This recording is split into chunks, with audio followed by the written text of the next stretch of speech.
Hi friends, இப்போ நம்ம இந்த வெள்ளை பூசணிக்காவும் தேங்காயும் வச்சு ஜூஸ் போடலாம் ஃப்ரெண்ட்ஸ். இப்போ இந்த தேங்காவை நல்லா நைஸாக ரன் பண்ணிவிட்டு தண்ணி ஆட் பண்ணிக்கலாம். இப்போ இதில் ஒரு ஏலக்காய் ஆட் பண்ணி தண்ணி ஆட் பண்ணி ரன் பண்ணிடலாம். இப்போ இதை ஃபில்ட்ரு பண்ணிடலாம்.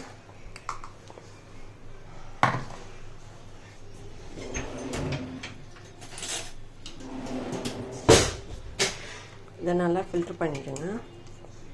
இப்போ இதை ஃபில்ட்ரு பண்ணியாச்சு. இப்போ நம்ம இந்த பூசணிக்காவை கட் பண்ணி ரன் பண்ணிடலாம்.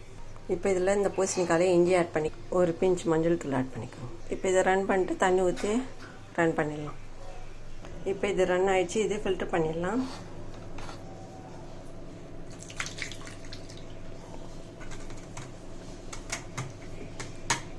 இப்போ இதில் 2 ஸ்பூன் நாட்டு சர்க்கரை ஆட் பண்ணிக்கலாம்.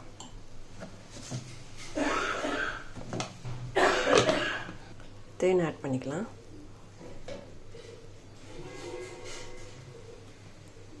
இப்போ இந்த பூசணிக்காய் ஜூஸை ஆட் பண்ணிக்கலாம். இந்த பூசணிக்காய் ஜூஸ் உடம்புக்கு ரொம்ப ஹெல்த்து ஃப்ரெண்ட்ஸ். அடிக்கடிக்கு இந்த பூசணிக்காயும் தேங்காயும் ஆட் பண்ணி ஜூஸ் குடிங்க ஃப்ரெண்ட்ஸ். இதில் தேங்காய் பால் ஆட் பண்ணிக்கோங்க, ரொம்ப நல்லது உடம்புக்கு. நல்லா கலக்கிடுங்க.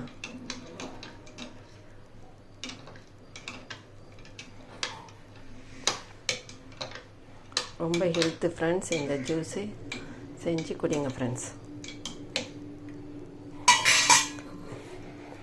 இப்போ இந்த ஜூஸ் ரெடி ஆகிடுச்சு ஃப்ரெண்ட்ஸ். இந்த வீடியோ பிடிச்சிருந்தால் லைக் பண்ணுங்கள், ஷேர் பண்ணுங்கள், சப்ஸ்கிரைப் பண்ணுங்கள் ஃப்ரெண்ட்ஸ். டாடா பாய். மீண்டும் அடுத்த வீடியோவில் சந்திப்போம்.